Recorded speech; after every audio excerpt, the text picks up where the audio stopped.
How's it going, folks? Good evening. that was like mass, actually. I didn't mean that. You're all very welcome to the 42.e Rugby Show live here at Eastside Tavern, brought to you in association with our sponsors, Bank of Ireland and the Irish Heart Foundation. It's great to see you all, even the guy who I just met coming out of the women's jacks, who didn't seem to realise what he had done. It's great to have you all here. As I mentioned, we are giving away a Leinster Rugby jersey later on in the show, so think of questions. We'll be getting questions at the end of the first half, questions at the end of the second half, and we're going to get our very special guest to pick the best one, and the winner will go home with that jersey. That jersey is, of course, brought to us also by Bank of Ireland. Yeah, it's pretty much time to kick off. It's Champions Cup semi-final weekend, and I think it's time to get our guests up here. Who is the first one? He is the riding pride of County Waterford, Ireland. It is the 42.e zone, Murray Kinsella.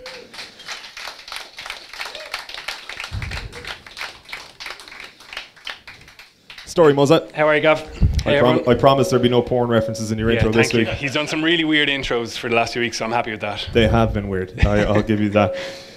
Look, our main guest this evening, I'm sorry to say main again, he needs no real introduction. A great Irish sports person once said that, what did he say? Knowledge is knowing that tomato is not a fruit. Yeah. But this guest tonight would probably tell you that wisdom is knowing that you can't unring a bell. It is the former Ireland head coach, Mr. Eddie O'Sullivan.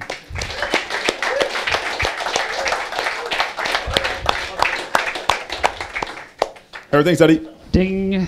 That's it. You keeping well, lads? Yeah, very good. Excited. Yep. You're reunited. It's been a long time since you sat alongside each other for a 42.e show. Missed them really badly. I have missed Eddie, yeah. Before the Leinster tour, was it? Yeah, especially when we couldn't reach out on the internet and stuff. I was very upset. Yeah, good to have him back. I was a poor substitute. Like the first time I met you to do a show, it was kind of where's Murray? Are you familiar with the term Eddieisms? Not really, no. Why? Well, like you do have a turn of phrase that that us journalists, for example, would aspire to achieve. Like some of your famous lines, you can't unring a bell being one. Yeah. There's a couple here. You can't put the toothpaste back in the tube. That's true. Yeah. It is true. Yeah, you can't deny that. You can't deny the logic. It's a messy process. About as useful as a trapdoor in a canoe. That's an old one. I don't own that one. I heard that one years ago. A couple of you once compared France to the full bag of chips, is what you call them. Australia being a different bag of hammers to New Zealand. One of my favourites is your own version of game, set and match, which was thanks for the use of the hall. Game over. It's kind of a rural thing because you're always borrowing the local hall for something, and you always say when you're leaving thanks for the use of the hall, but it's at the end of the night, so it's over when you say thanks for the use of the hall. One last one, and I promise the banter is over then, right? Can you remember? It was actually a story in Paul O'Connell's book, and I wondered, can you remember telling the Irish pack at one stage that Peter Stringer may as well be looking for a Mars bar in a bucket of shit? Yeah, I was quite animated that day. What was the context to it? The ball presentation at the Ruck was shocking. Like he would need a shovel to get it out, and it was like just they were going down with it, and the ball wasn't presented, and he was rooting, and when I see the scrum half rooting, and his foot's in there, and I said like this is it, like he can't. They're not going to get the ball there, so I said a better chance of finding a Mars bar and a bucket of shit. I think it resonated with them, that the ball presentation improved. There was no Mars bars or anything involved, but that was it, But I think when you're coaching, what you're trying to do is get a message across, and sometimes some phrase like can really resonate with guys. They remember it at a key moment.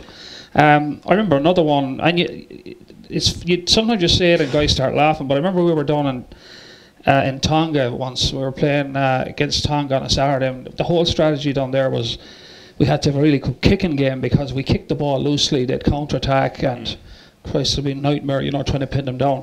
And I remember we were working out of our half, doing our exits, and like the boys were running with the ball, which was like, this is not what we planned. So, well, it's better to find out today than on Saturday. So I stopped everything and I said, like, stop, just see the corner down there on the pitch.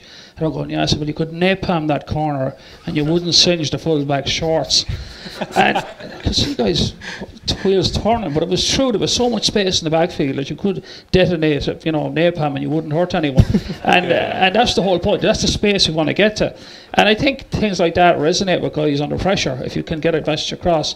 But that's how it is. Sometimes I don't go out and say, like, sit down like before and say, no, how can I don't do that. It just comes for some reason. Improv. Well, it's an interesting point, because I suppose if you are saying something like that to players and they're trying to figure it out in their head, they are by default then taking it on board. Exactly. Whereas if you just use a cliche, it's the whole point. Now sometimes if it's funny and they start laughing, you think, geez, they think it's funny, they miss the point. So it's not supposed to be funny, but sometimes it come across like that. Yeah, that's the key for coaching, isn't it? It's getting a big message into a small little message that a player can easily digest. Well, the old thing is half time. You've got like 5 messages to give, and you've got 7, but you can only give 5, maybe 4, maybe 3, and then you make the mistake of starting with the most important one, which you should probably start with the least important one, because the last one they hear is the least important one if you start with the most important one, and then that's the one they remember that was least important as they're leaving the changing room. So you kind of reverse the whole thing and start with the stuff that's not that important to begin with, and then get to the really important stuff. Like making tackles and things like that. Start with the trapdoor in the canoe. Finish with the ship. Move on then, to the rubber barge pole or whatever. Yeah, you can't tackle a sandwich was another one you were saying just beforehand there. He couldn't tackle a chicken sandwich. He wouldn't tackle a chicken sandwich. Somebody who was kind of shy in contact wouldn't tackle a chicken sandwich. How do you think we're fixed, both provinces going in this weekend? Like, statistically, it's probably against an All-Ireland final that everybody here, I'm sure, would dream of. I think it's 3 times. It's funny, I was looking at that possibility, and you step back from the emotion of it and what we'd all like. I think there's a downside to an Irish final as well, by the way, which is bigger picture, but that's another discussion. If you look at the records in Europe, like Leinster played 157, won 104, 68% success, 3-time champions. Munster played 165, won 114, 70% success, 2-time champions. So, like, on the stats, Scarlets are 48%, never won it. Racing, 48%, never won it. So if you're looking at that, you say the 2 Irish teams are the most experienced, the most successful, the most equipped to deal with these situations. Yeah, well, Munster have lost their last 5 semi-finals, haven't they? They don't have a good recent record when they get to this stage. So, and I think last season's such a good relevant point for us to touch on. Like, there was failings in those 2 semi-finals that they hope they've moved beyond and progressed over the course of this last year. I probably think they have done that. So, definitely lots of reason for optimism historically as well. Possibly the team that are, I think Leinster are slightly more at risk than Munster actually of losing. Now that seems like a pretty serious thing to claim when you see the calibre of team that Leinster can put out, and we can talk about that, but I just think that the Scarlets team are probably the most dangerous opposition at the moment, particularly coming to Dublin. They're not in the least bit phased by coming to Dublin. They're quite happy to come here. They're quite happy to be the underdogs, and they'll fancy their chances of upsetting the apple cart. Whereas I think the Munster thing is exactly where Munster want to be. They're going down to France. They're the underdogs. Racing are not at home. Like, whatever they do, Bordeaux is still going to be Munster's home game. Yeah. There's going to be enough of red shirts there on Saturday or Sunday. It won't make any difference. And I think that's the problem for me in that one, is I think Leinster may be slightly more at risk than Munster. Yeah, like Scarlets are the team you probably wanted to avoid, but I think Leinster are probably in a better place to deal with the threats they have. Like, even like this week, Stuart Lancaster's talking about they probably didn't kick out of their half enough in that Pro 12 semi-final last year, and they got punished. Those 3 first half tries, they're already so far behind, they're chasing the game. I think now they probably have a more like complete style of play. They can kick more, they can use their maul, their scrum. They're not just reliant on that attack, which was so impressive last year and has also been impressive again this year. But I just think they have more tools to actually pick the Scarlets apart, and having learned the lesson of being stung by them last year. I'd agree with that on the basis that if you watch Leinster's performances throughout the season, I thought, to me, their best performances in terms of getting an outcome was their back-to-backs against Exeter.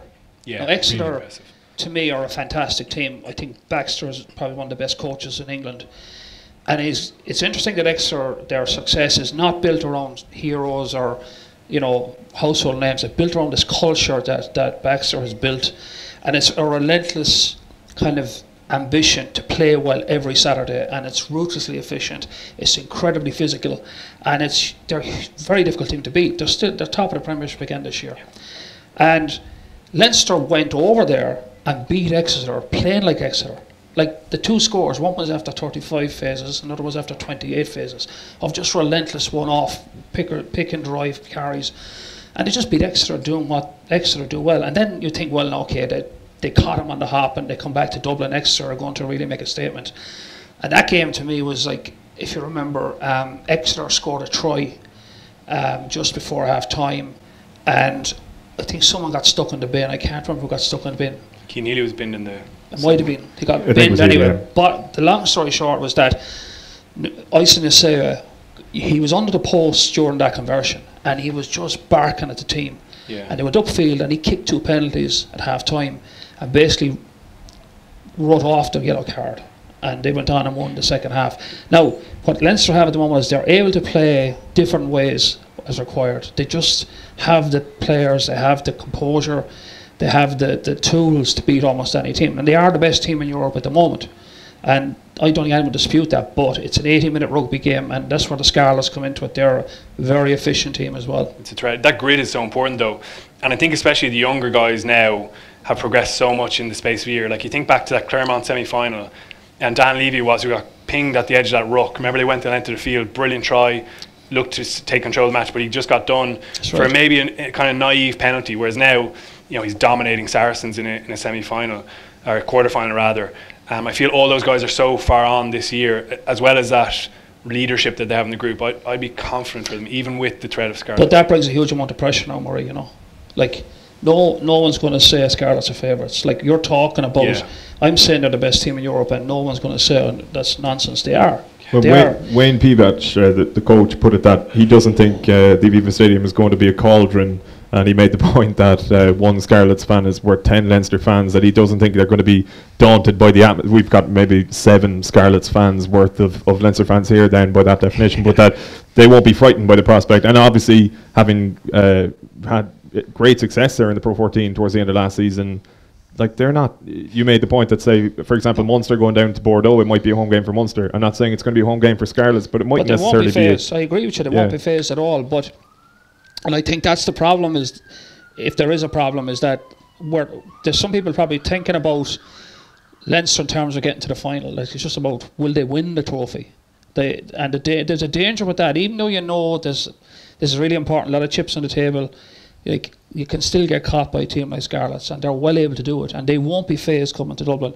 So that's what worries me a little bit, Leinster. People are thinking, they're not saying it, they're thinking in terms of winning Europe this year, because all the indicators are they can. Yeah, the message out of Leinster camp is that they've learned from that mindset, from possibly thinking ahead to finals last season, and that they're a lot more focused. And we shall see, because if they were to lose on the weekend, where would that leave them?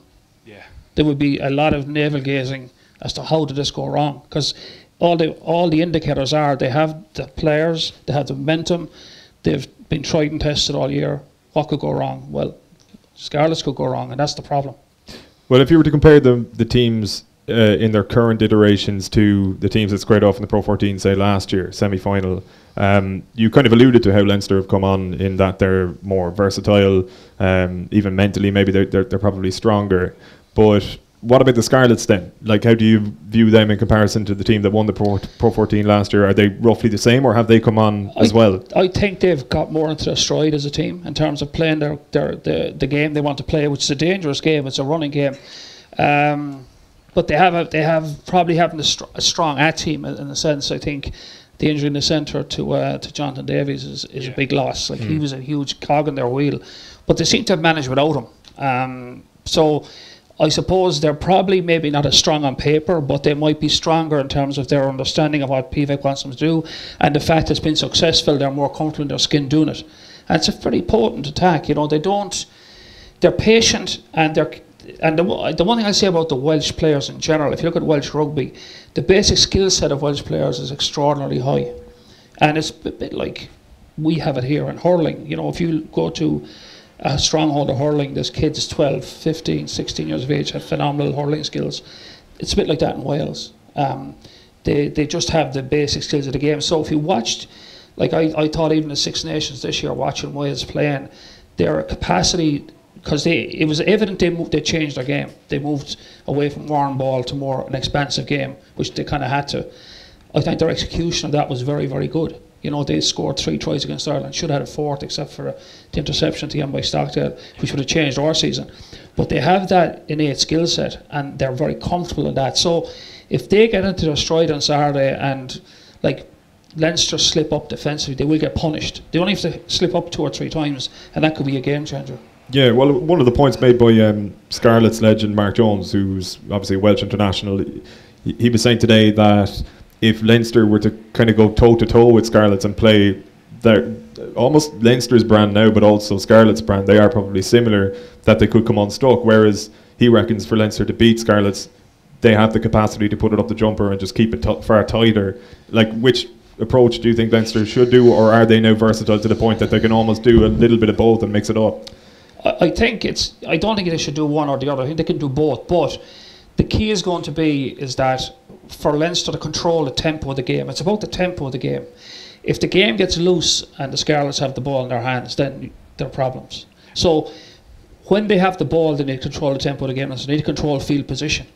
And can they? Of course they can. They have the best fly half in the world to do that. Yeah. I mean, they will control field position. They have a good pack of forwards. They have a good set piece. They can do that. But I don't think they have to play that way the whole way. I mean, we know Leinster can play with the ball in hand as good as anybody else. So it's knowing when to pull the trigger on that. And again, you know Sexton would have that experience to do that. Yeah, I think there's a bit of uneasiness around Luke McGrath. Clearly, in the last game as well, he was struggling with the knee. Again, this week, we're still uncertain if he's going to feature. So that's a big one for them, especially because it changes how things shape up in the wing as well. I don't think he'll play. Yeah, I mean, it looks when a coach says he's 50-50, that's the code word for he's not going to play. It looks unlikely, and that means Jamison Gibson Park starts at 9, who he's talked up this week, who's maybe struggling for a bit of form. It means James Lowe is gone on the left wing, and Barry Daly, one of those guys, comes in. You can hear the tuts. Yeah. Well, this is an what-if scenario. The whole Gibson Park thing for me was kind of strange. That press conference, I wasn't at it obviously, but I was reading the quotes and I was thinking, geez, it was almost like they were trying too hard to sell him. Yeah.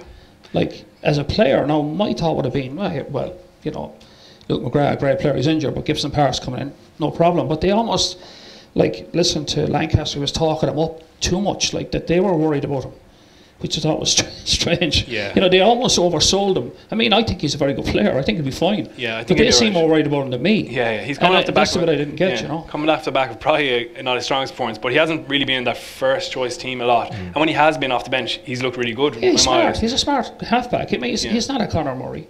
He's not even a Luke McGrath, but they don't need a Conor Murray, Luke McGrath. You know, they just need a guy who'll do his job, and he's well able to do that. So I just got a bit unnerved by the fact that they were more kind of nervous about it than I was. You know, it points to the importance of Luke McGrath, though. He's been absolutely brilliant in the Champions Cup. You know, his assists, he's scoring tries, really good defensively. We'll see it in a while how important he is in the backfield and things like that.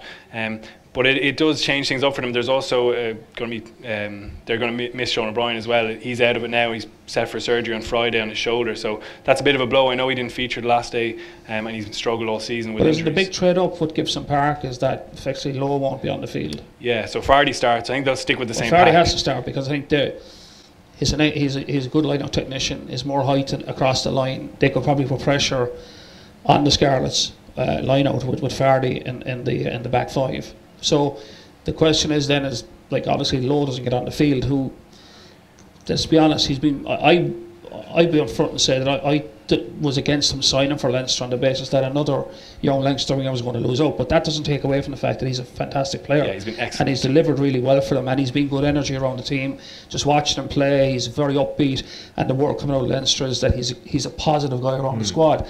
So him not to be on the field now, because of like just shuffling things around, I think that's a bit of a setback. Yeah, you're Jack Owen coming back onto the bench probably as well. Jack Owen is back training, so he'll be coming in onto the bench, it looks like. And I don't know, it is a big decision then on the wing. They've got a couple of options there, obviously. Barry Daly's had really good form, and he's played in the Champions Cup before as well. Well, we assuming that Robbie Henshaw's going to start. Yeah, that's a tricky one as well, because Nathewa's been good at 12 as well. He's back training with Henshaw, and the fact that he warmed up with them last weekend before the Benetton match would probably indicate that they're going to bring him back into the fold. They wanted to get him back up to match speed, through that means. Obviously he didn't play, but he's such a vital presence, so physical, and always delivers in the biggest games. Historically, he doesn't need a huge run in either. He's come off injuries before and done well without a major build-up. But if they do start Henshaw, they'll probably, I think, put Lucy on the wing. Yeah, I mean, he showed his pace for that Gary Ringrose try early on. Well, to be fair, Lucy is one of these guys can play across the line. He could probably stick him in a scrum half and he wouldn't be out of place if he had to. You know, he's. I mean, O'Driscoll has said on numerous occasions he's one of the best players he's ever played with. Full stop, which is a hell of a compliment to get. And I think, going back to that Exeter game, I thought that day when they were under the pump after Exeter scored, he was the guy that I thought rallied the troops, and he kicked the penalties that day. You know, I thought he was outstanding. I mean, not just as a player, but his whole leadership on the field. He has a kind of an aura about him, I think. Yeah, well, he showed you respected. But I just watched him, like when they were taking the conversion. You know, who needs to see a conversion? You see them every week. I was watching the Leinster under the post, and he was right in the middle of the huddle, and he was barking orders at everybody, and they went out and he kicked 2 penalties before half time. That changed the game. Leinster were back in control going into half time, even though they'd shipped the yellow card on a try, and I thought he was the catalyst for those. So now, in that context, would you want him on or off the field on Saturday? Yeah, it's a good point. Want him on the field. It doesn't matter where he plays, actually. He'll play anywhere. So I think he has to be in the mix for sure. Yeah, and I mean, that's not a bad mix, is it? You know, Gibson Park will, I think, step up to the plate, Nateo on the wing, and Henshaw a massive boost coming back. Really strong settled pack, and Conan. Well, that would have been, look at that. Sexton, Henshaw, Ringers would have been the Irish midfield this year in the Six Nations if only for injuries. That would have been the starting midfield. No brainer. So there you have a chance to put the Irish midfield together in the biggest game of the year. Like, the only risk is Henshaw already. They'll know that, or they won't know it, but he'll know it himself. But to be fair to Henshaw, he's come back before, hasn't needed a big run in to get ready. I have a feeling they'll stick him in there, you know. Stuart Lancaster was full of praise on Monday, I think, at the press conference for Scarlet's defence. You thought he may also possibly be alluding to Leinster's own defence a little bit subliminally in his compliments. I think we can have a look at it here. Of Lancaster, but interesting comments just about Scarlets. You know, the tries they scored were exceptional on the day. They were very good tries, but I think people underestimate how good their defence is, and that's the probably missing piece of the jigsaw, really, that people don't understand that they are so well organised defensively. They're so good at the breakdown. They go hard there, but equally they keep a lot of men in the front line, and Lee Halford is very, very good in the back field. Yeah, like, interesting comments, because people don't talk about the Scarlets defence too much. I also think people probably don't talk about the Leinster defence enough. You mentioned those gritty wins in Exeter, and like, obviously they did build towards that try with massive phases, but they also defended through a huge number of phases. And even against Saracens, again, we're going to look at one example of just a 13-phase passage. I think it sums up where the kind of culture of the squad is. They're fighting for each other, aren't they? The work rate is off the charts. They want to make tackles for each other, and when you've got that in a team, it makes a huge difference. This is early on in the game, so Saracens have conceded a try. They're trying to get a physical statement into the game and bounce back at Leinster. Dan Levy, one of the stars of the show, we're going to pick him out here. I think I shared this one on Twitter. It was pretty popular. He gets in low and he actually tackles 2 guys at once. You see him there. He's got tackled, so he's tackling Vunipola. By the way, that's not the way you put your head. I know. Kids, don't try this at home. Don't try this at home. But it just kind of sums up his desire. He's not taking a chance. But technically illegal to tackle the second guy. But then you get Murphy over the ball, try and slow it down. Don't let Saracens get that lightning quick ball. There's a good clearance away there. But we can see here, just when it goes into that wide image, you can see he talks about Scarlets having guys on their defeat. Leinster have 13 in the front line there, always trying to get back onto their feet straight away. There's Luke McGrath. He's been dropping into the backfield, and off screen, Rob Carney's back here. So they have those 2 in the backfield, patrolling everything, covering the kicks, as well as 13. While you're on that, I was at a coaching day in Leinster there earlier in the season, and Lancaster was doing a kind of a review of their match up in Ulster the previous Saturday, and this is something that was a problem from last year, and they've managed to stamp it out.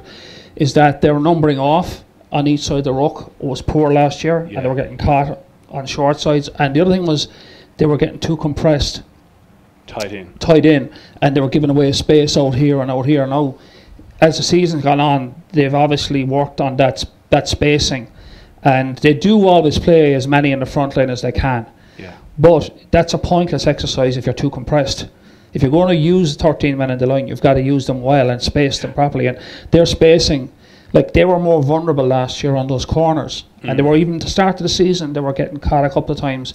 And Lancaster was talking about that at the training day, that he was saying that this is something they were really trying to, like their work rate was good, their tackling was good, but their spacing was killing them. And when fellas got up, they were jumping into the line, but not identifying they were too close to the guy beside him, and they need to push him a little bit. And it's a concertina effect. Like, can you imagine if those 3 guys are stuck in here? There's a massive problem out here because everybody comes in. I mean, it's such a familiar problem. Every defensive problem. It's a very simple thing, but under pressure, it's the presence of mind to take a space on the defensive line and push the guy out. And one man can make a huge difference. And I think that you're pointing out that this year, certainly after September, October, that's got become more and more comfortable for them. Absolutely, and it also allows you to make those double hits in the line. You know, you're trying to get those dominant collisions, 2v1 in the tackle, and then one of the guys can work back to his feet, as Cronin does there, and try and get a jackal over the ball. But you notice here, see that, Ryan, he just take that back a little bit. He was part of that tackle. He was on the double up there. Yeah, so he has a choice to make there. Once he gets up, he's a choice to make. Either if he's in a good position, he can lock him in, so he can create the poach, or he can contest as well. But he's got a decision to make that if he can't impact the football, he's got to get on his feet and get into the line. Back on his feet, yeah. And we saw even this, sometimes now there's nobody in there. It's not a ruck under the law. The second guy gets out and plugs in if you have time. So that recognition of, I can't do anything positive at the ruck here, I shouldn't be here, get out, get into the line. That kind of thing makes a massive difference as well, and they're doing that very well. Yeah, their decision making in general is really good. Saracens now actually bounced back against the grain, and like Lancaster talks a lot about in attack having both sides of the ruck alive.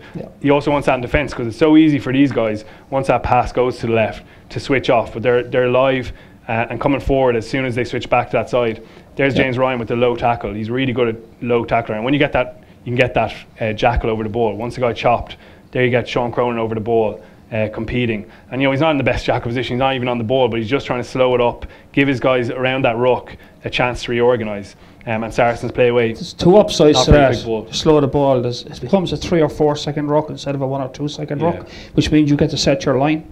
And they probably end up pouring more into the ruck. So instead of winning it with 2, they have to win it with 3.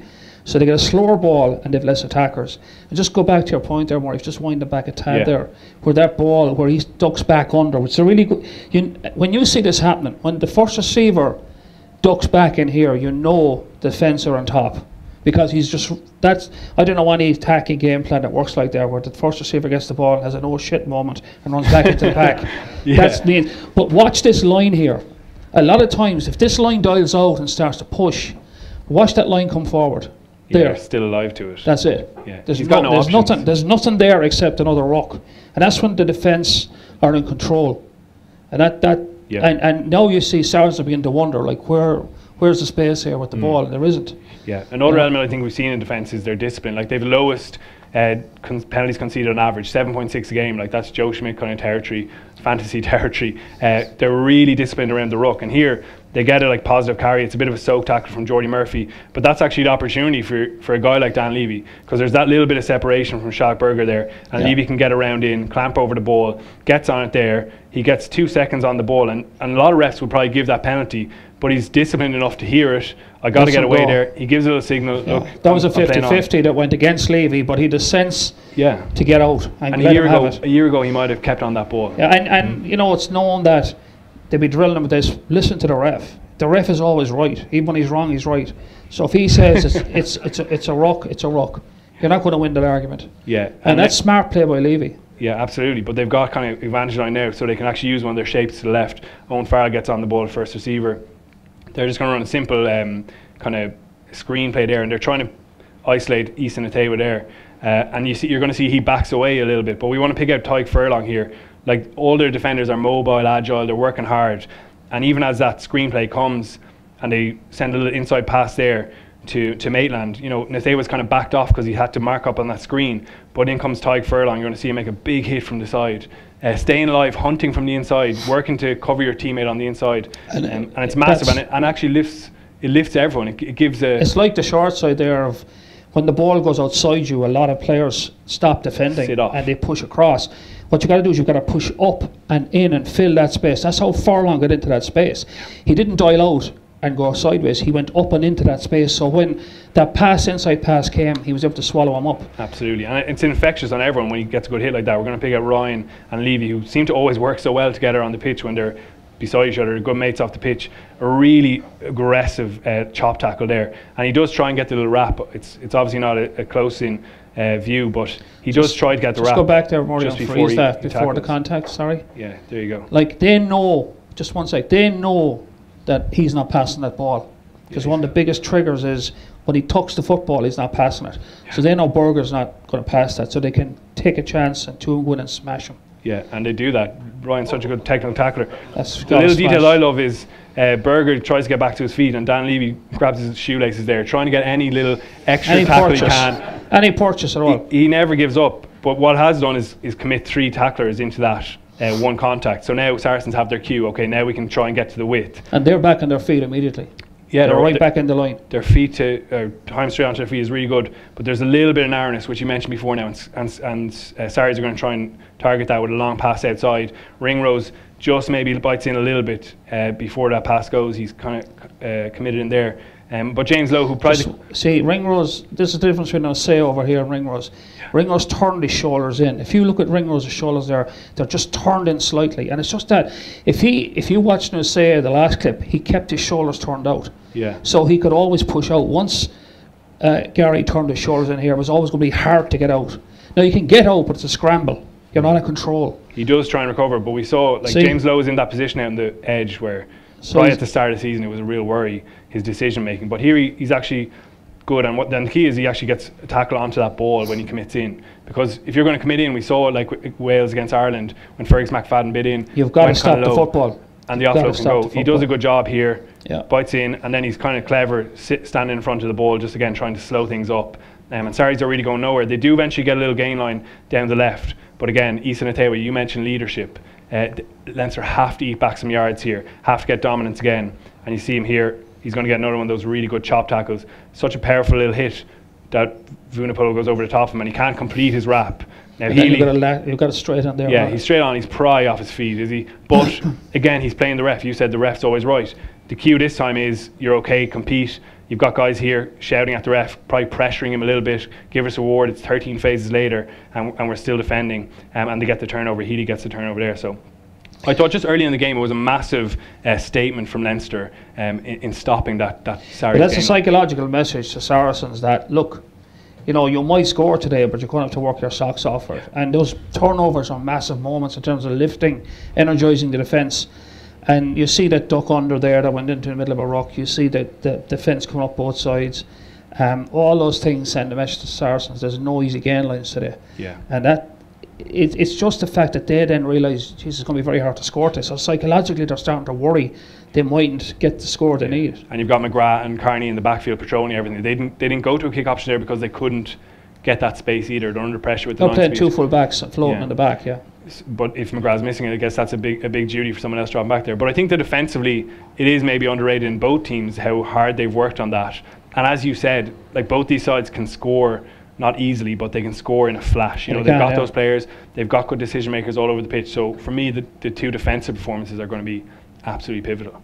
If you're Wayne Pivac looking at that, and obviously Leinster look extremely strong defensively and seem to have their affairs in order, is there anything you could look at targeting from the Scarlets' perspective? Or like, can you see any chinks in that armour the way they're set up there?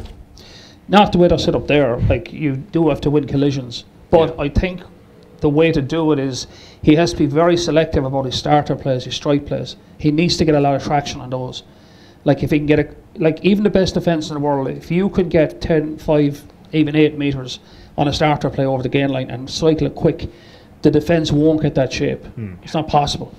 So he's going to put a lot of work into his starter plays, and he's going to find ways of, if the defence is that set up you can't get around it, he's got to find ways of going through it. So he may have to spread, if the defence is up, you can spread them out and then pick holes on soft shoulders. But it's not easy, because they're all smart players. You saw the way they are, but they know when to commit and when not to commit. So it's a hard defence to break down, but there's 2 ways. If he can get good starter players in behind him, you know, off scrums and lineouts, and keep the momentum once you have it. And then the other one is if they get that shape in front of you where it's a wall of blue, is find ways of spreading them out and picking soft shoulders to go through them. Yeah, both teams place a massive emphasis, certainly on the training ground, on their unstructured stuff. Like Leinster have, like most of their training sessions now are quite unstructured. Yeah, they do find shape at times, but I think they'll both be looking for those kick return opportunities, spills of the ball. We're going to look at Scarlets now in analysis in a little bit, but they're really focused on turnover. Like, you know, they with Ty Byrne and with James Davies, they get a lot of turnovers, and they're set up to take advantage of that, as are Leinster now. So I think there are definite similarities between the teams, and that's why it's so fascinating to see who's more advanced now. Yeah, well, you mentioned him there, the Byrne unit, Ty Byrne. You've taken a look at him. Obviously, we'll be touching upon his future club in the second half of the show. I don't know what you think, Eddie. Do you think he's done enough? For me, he's been one of the best players in Europe. Yeah, he's been right up there all season. Like, it's not just a one-off, you know. Yeah. And often you get a player who has a big game on a big day, and everyone's talking him up. But he's been delivering every week. Yeah. So that's the acid test, really. You know? Yeah. I mean, like he gives you the usual second row duties. He's got a massive work rate. His engine is huge, and he's so durable. He's played like 1,800 minutes or more now, actually, at this stage, and he keeps delivering consistently. So he's got that line out. You know, he's scrummaging, hitting rucks. But what separates him from the rest is the little things we're going to look at here. Even in that instance, like, he's a good decision maker. You talk about decisions. Like, a lot of second rows will just commit into that ruck. My scrum half's behind me, I'm not going to worry about it. He wants to get onto that ball and play, as do Scarlets all the time. Quick ball, the ref actually blocks off his pass there, so he has to delay. But he has that skill to throw that offload, and that's Scarlets. And that offload almost sparks him into motion. This is actually his try against Bath, where they came out of their own 22, so they're on the front foot here. Shingler gets that break because Byrne fires him off with the offload. Again, he gets out of the tackle, pops it away, and they come in field through the winger. And now Byrne, again, is looking to straight away get back on that ball. He's always trying to offer himself up. And it's a good little half break from Asquith. On the ref mic, you can hear Byrne here. He's shouting, on your shoulder. Really good support line. Gets in behind the defence, and there's Anthony Watson. But that's what I was saying about going through the defence. You can just separate guys, get a soft shoulder, get your hands free, and they're onto that like a light. And that's, if that happens, it's almost impossible to defend. Watch. Yeah, he's through the line. There's Anthony Watson in front of him. You know, not many second rows are going to back their footwork here, but he chose this ridiculous step around Anthony Watson, makes a mug of him, and then has the pace to finish off. There just aren't too many second rows who can do that, and his footwork, even in traffic, is something that separates him, I think. This is the little shape we're going to see a lot from Scarlets on Saturday. 3 men, 1 passer in the middle, go out the back door and play with the second wave. And again, he's part of that second wave there, Byrne. But he just is being lined up here by Dwayne Vermeulen in the defensive line, who obviously outweighs him, is probably more explosive, a more powerful athlete. A lot of second rows just carry into contact, hope for the best. I'm going to try and outmuscle him. And it's only a small thing, but he plants off his right foot, and he kind of pirouettes out of the tackle, and leaves Dwayne Vermeulen on the ground there. And it's just the difference. That's a Simon Zebo play. Yeah, or Ian Downing. Ian Downing used to always do it. Yeah. But it's a difference between being behind the gain line and going forward. And he's consistently good in that. I think all Irish forwards do pretty good footwork. Here he is in the middle of that pod himself.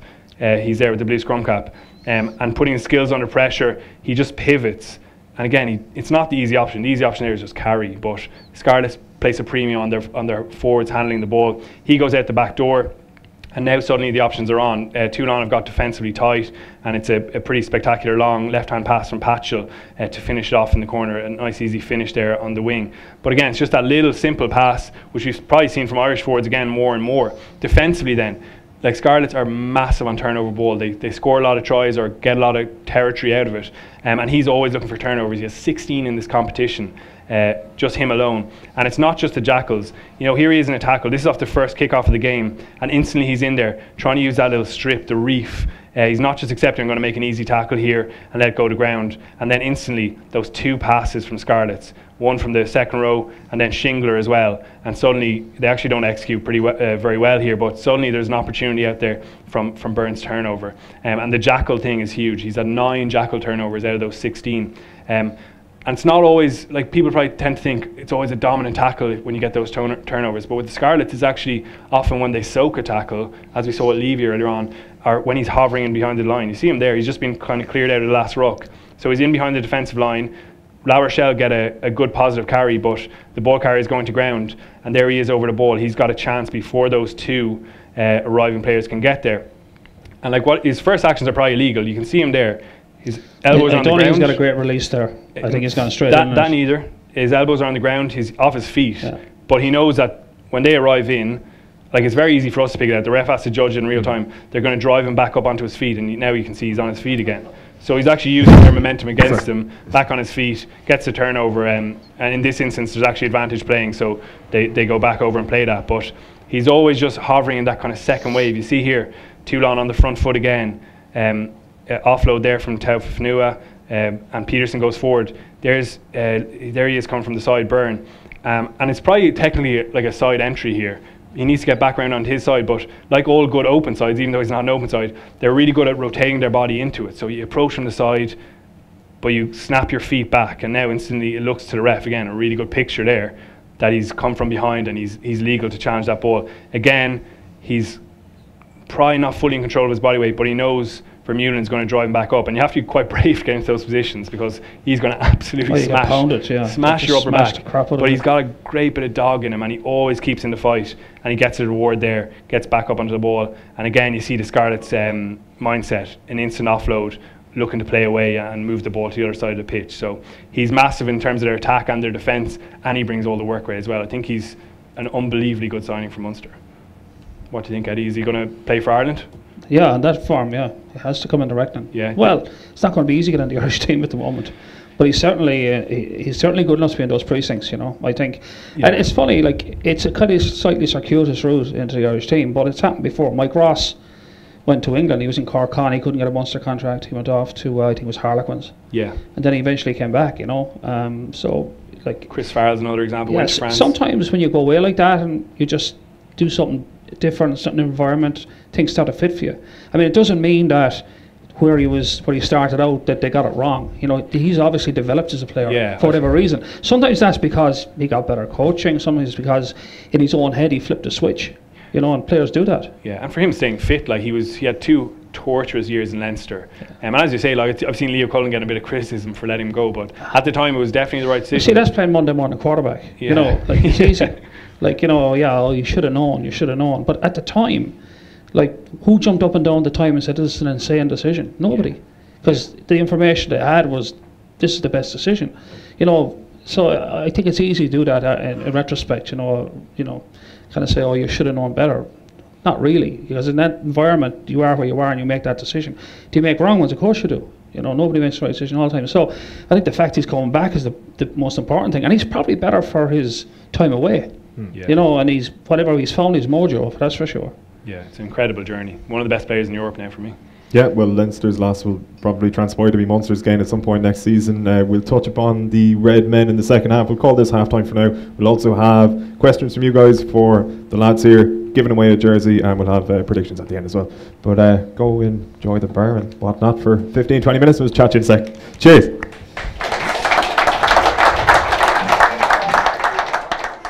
How's it going? We'll kick off again over the second half. Just a reminder about the jersey giveaway. Don't know where the jersey is gone, but just to let you know that Bank of Ireland are proud to hand over their jersey sponsorship to the Irish Heart Foundation for an upcoming Pro 14 game.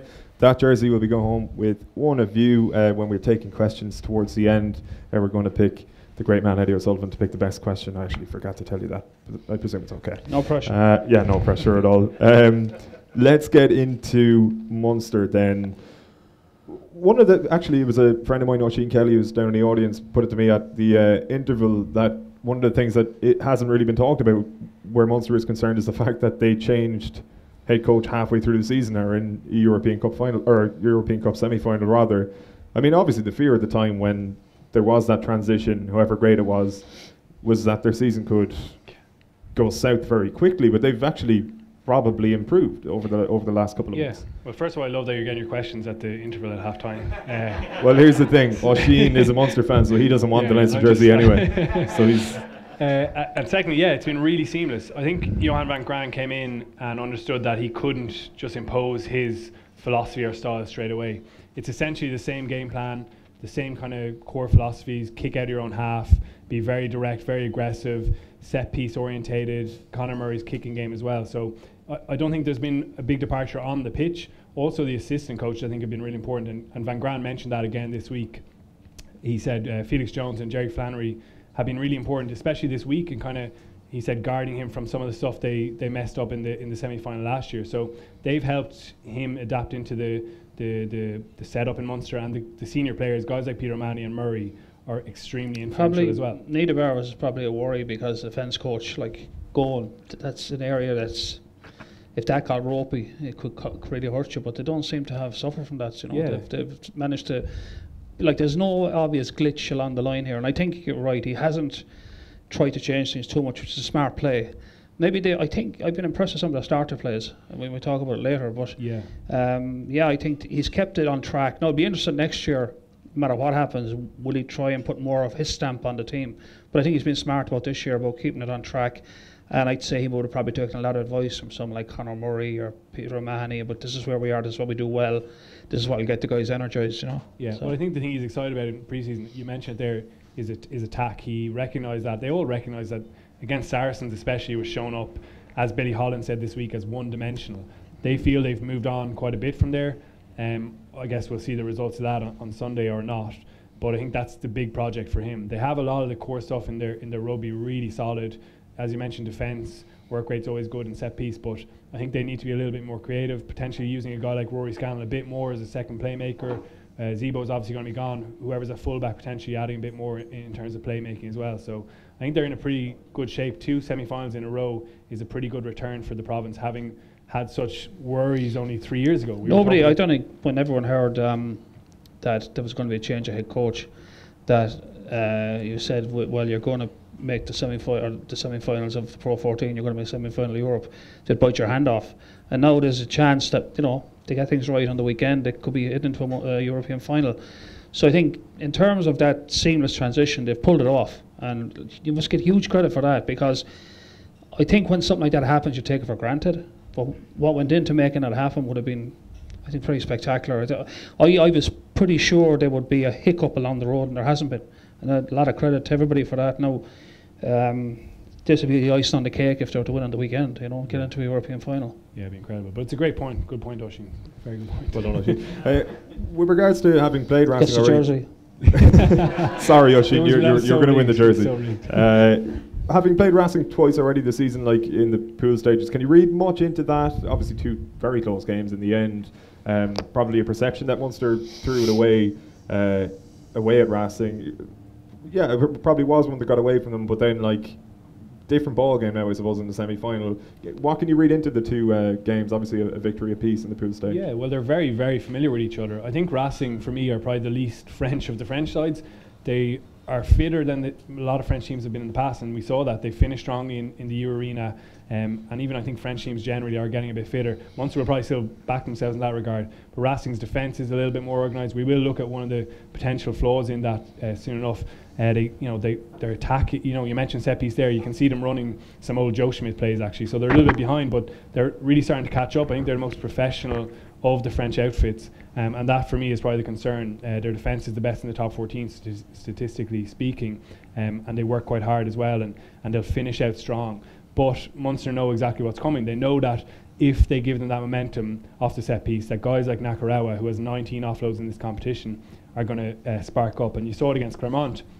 Their discipline was quite poor. Clermont were keeping the scoreboard ticking over in that quarter-final, and then suddenly they get lazy on a kick chase. Andro kind of kick-starts the kick return, a couple of offloads, and Nakarawa throws a ridiculous dummy and goes into the right of post, and the game is completely changed. Similar again with the one Carter created with that slightly forward pass. But slightly? Cheers. He got it in the next zip code. It's that very forward pass, but it was a simple missed tackle, and they got that momentum, and when they got onto that front foot, they're unbelievably lethal. Their players just come alive. So I think Munster are aware of exactly what it's going to take. Racing's line out is very strong, really good line out defence, so they'll try and spoil there as well. They are where they are because they're a very good team, and you're right, they are kind of untypically not French, but I still think psychologically I think Munster have the edge. I really do. And I think the fact that they're out of Paris, and into Bordeaux is in Munster's favour. I think Munster, again, they would have taken huge energy out of the Toulon win. That game, let's be honest, I watched that game, And if they had to play the following day, they probably wouldn't have won it. That's not taken away from the performance. I mean, they literally did everything they had to do to get across the line. Now, when you win those games, it's a sense of energy about that. You know, geez, you don't win those games for nothing. Like the confidence and the kind of the quiet kind of, I suppose, belief that sneaks in on the back of one of those. That like, and we've beaten Racing before. We've beaten them in Towan Park. We should have beaten them away. All like at this level, all that stuff's probably more important than all the tactical stuff. You know, the tactical stuff take care of itself if you get that bit right. The mental side of it is huge. And I just have a feeling Munster are in a very good space. Then there's no real pressure on them. No one's going to say they're going to walk away with this. Like, there's more pressure on Leinster, let's be honest. And for that reason, I think Munster are where they want to be in many ways. So I'd be quietly confident it's going to happen, you know. Yeah, it doesn't feel as daunting. You know, when you travel away for a French semi-final, it's generally going to be a bit of fear, but this doesn't feel that way. They're going to Bordeaux, even they've got history there. Unbelievable day in 2000 that kick-started the whole thing. I don't know if you feed into that now. I don't know if coaches use that stuff. It's probably too far away, but I think the fact they know that it's just as alien for Racing to be in Bordeaux as it is for Munster, if not more so. It'll be weird for them to be playing in like a home game away from home, if you know what I mean. So I think Munster have the edge on that. The venue, I think they're not afraid of Racing. They know they're going to get it right though. They can't have a poor performance. And I don't think they can ride their luck like they did against Toulon as well. Like Toulon beat themselves in many ways. And again, people might say, oh no, you're taking it away from Munster. But look, go back over that game frame by frame, and like Toulon would kick themselves for letting that slip. They had a couple of chances to win it, and they blew it. I mean, once Tran Duck came on the pitch, I knew Toulon were going to lose. Like, he was going to find a way of making Munster win. You know, he's got a penchant for doing that. But you know, but having said that, yeah, and I think that's a big thing for Munster now, that got past Toulon, you know, taking your chances and all that. Like, it's got a lot in that mentally for them, and I think that weighs heavily on Racing when they meet on Sunday. Yeah, absolutely. We didn't allude to Leinster's defeat to Benetton because I think within context it probably won't have much of a bearing this weekend. But for Munster to go down to South Africa for 2 weeks, I suppose beforehand you looked at it and you thought it's logistically maybe not ideal. You're going down there, long flights, the whole lot, and then you've got a European Cup semi-final. It probably has transpired to work out in their favour in that you've got 2 weeks in good weather, a bonding session with the squad, and you've got a clutch victory against a very good team in the Cheetahs in the lead up to the game. Like, it, I suppose maybe if you were to look at it in paper beforehand, you would have been like, let's not do that. But the way it's worked out, they got the very best out of it. Yeah, and being down there in Limerick on Monday, they were all extremely positive. The players were clearly buzzing. The atmosphere behind the place was really exceptional. And Van Graan mentioned they got the maximum they could out of it. As you say, getting that group tighter knit. Guys who have been there together all season haven't really played alongside each other, roomed with each other ever before, obviously. Yeah. Younger guys, you know, getting to know Conor Murray, guys who've been away during the Six Nations, all that stuff is massive for a sense of momentum. And getting those 2 wins, Kings obviously would have expected that, but they were in a difficult situation against the Cheetahs, who are a good team. And obviously Conor Murray was the most pivotal guy. Nice pick of the lads there. But it has worked out really well. And tough life, lads, isn't it? Professional rugby player, huh? Yeah. Who'd do it? But I think it did work out in a way. It turned out to be like a warm weather camp. And they had 2 games, 2 important games. The easier one first. They got in a pickle on that one and got out of it. And then to get a good win against the Cheetahs. I just think it has kind of energised them about this. And there's no doubt that the change of scenery, the rooming together, like there's a lot of kind of positive energy and bonds built on these kind of away trips if you have enough time. Now, it doesn't normally happen because with the Pro 14 you fly in somewhere, you go to a hotel, you eat, you play, you fly home again. But it's like a tour. You have a team room, you're eating together a lot, there's a bit of banter, there's a bit of time off, and that builds the energy around the squad. You know, it's like some of the best bonding you can get done with a squad is away on tour. Like in a summer tour, if it goes well, it could be fantastic in terms of building the team for the autumn and stuff. So they would have got that sort of value over that 2 weeks. They got the 2 results. And they had to work their way out of a few pickles of the way, which is good as well. So I thought it was a good thing, provided it went well, and it went well. So it's now a good thing. You know? They also got a 9-day turnaround after Friday to Sunday fixture, which we hadn't realised before they left. And the flight thing isn't as big as it's made out. I mean, there's no jet lag flying from South Africa. It's north south. It's it's not ideal if you're a big guy sitting in a small seat, but the fact is, it's not that more like if you're if you're talking about Super Rugby where they're flying, New Zealand to Australia, like or to Argentina, that's serious jet lag issues. But it's not a problem. I think the cost benefit analysis, the flights won't be anti-negative. Yeah, worked out really well. Spot on. Well, we reckon with regards to team news that Keith Earls is looking okay. We've heard he's returned to training. There's probably a fair chance he'll start, I think. Yeah, when he cancelled his scheduled media gig on Monday, we had a suspicion that he was going to be involved because we were pestering him questions then. And by all accounts, he trained, and he's trained well, and he looks pretty good for the weekend. So that's a huge boost, especially with that unit in the back three, because we talk about their improving attack. I think those three guys have linked quite well on counter-attack a couple of times. I think against Cast, when Earls actually kick-started and Zebo finished off one of their most attractive tries of the season. Also defensively, the pendulum and working in the backfield is really important, so that's a huge boost for him. There's a little bit of concern over Jack O'Donoghue. Took a knock in the ankle. I think they did mention that the plane maybe swelled it up a little bit, but again, I think he will pull through for such an important game. An injury that he can probably play through, hopefully, for his sake, because it's a massive point of his career. So I think they're looking pretty good, Nick. Obviously, they're still missing guys like Farrell, Tauta, Chris Clute, Tommy O'Donnell. So they're down quite a bit of experience and quite a few key guys. But the fellas who came in there, like Sammy Arnold, was exceptional against Toulon. Maybe didn't offer too much in attack, but defensively so solid, aggressive, really powerful in contact as well. And O'Donoghue was running over the top of Nanu and Bastro at one stage. So their squad has delivered, and I think, again, team-wise, they're looking pretty good. Absolutely, yeah. Murray, as you alluded to a couple of minutes ago, you were going to have a look at Racing's defence, I think. Yeah, well, we're going to look. You mentioned the set piece, and I'd be interested to Eddie's take on the Racing defence here. Like, Munster have been very creative in some of the stuff they've come up with, or they've robbed it from somewhere. I don't know where he's got it. He's a plagiarism of some kind. Yeah. He's a guy who spends a lot of time watching rugby. When he comes into the press conference, his eyes are always bloodshot. He's clearly been up all night watching clips of the Curry Cup or something like that. So they always got something clever up their sleeves. And like the best set piece stuff is relatively simple. And I think one of the things they will look at again this weekend is the midfield combination. So Chavancy and Vakatawa. Vakatawa is a converted winger. He's been playing 13 this season, and I think he's still a little bit unsure defensively. So this is one of their early, 30th minute here, one of your first scrum attacks, and they try and get the ball into his zone to give him a little bit of a hard decision to make. You get the 12, this move we've seen so many times, get Scannell up flat, taking the ball with Chris Farrell. In this instance, it'll be Sammy Arnold running that hard line there. Keatley out the back with his winger coming with him, the blind winger. Pretty simple play. Scannell has a couple of options. You can carry, tip. The principle there is to flood this space here with 4 attackers and see how many of these guys bite down. Condense so you flooded it with 4, these guys bite down, and then the space is out wide. So they go out the back. Now the key there is Chavancy is getting stuck there on that decoy line.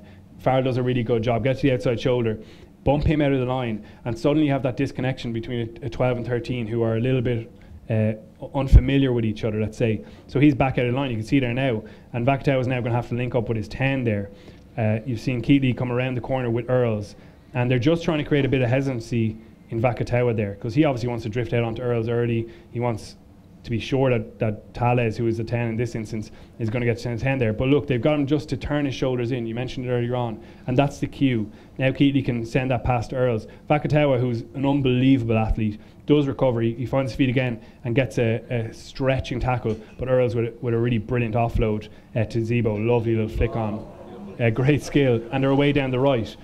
This passage actually ends with Conway probably butchering a chance in the right corner. But you mentioned how important it is to get onto the front foot. This is the reverse angle, and Eddie, you kind of pointed out how condensed they get in. Yeah, look at this. They've got 1, 2, 3, 4, 5 defenders locked in here, and like you could nip him that corner there. But